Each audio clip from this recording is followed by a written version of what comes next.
Okay, I'm looking at this one today. As you can see, the back of this is just raw with a lot of the loose stitches, even some loose ends that I haven't clipped off.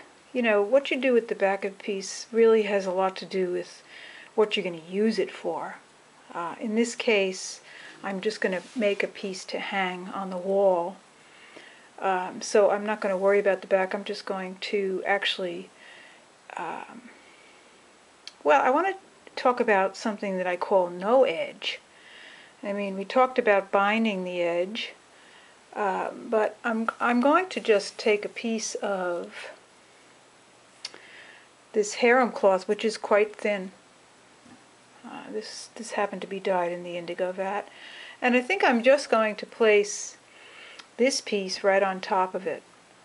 And I'm not going to turn the edges in at all.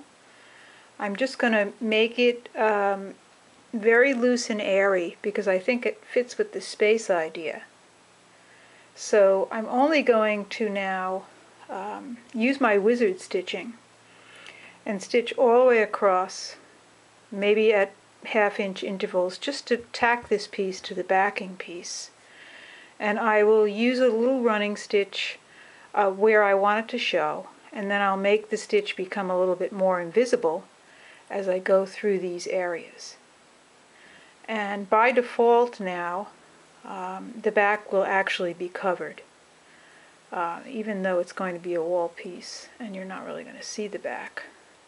I could cut the extra fabric away, like I talked about in managing the layers on the back, but in this case I think this thing is so thin that this extra thin piece will just add a little body, and the edges will stay rather transparent. That'll be nice.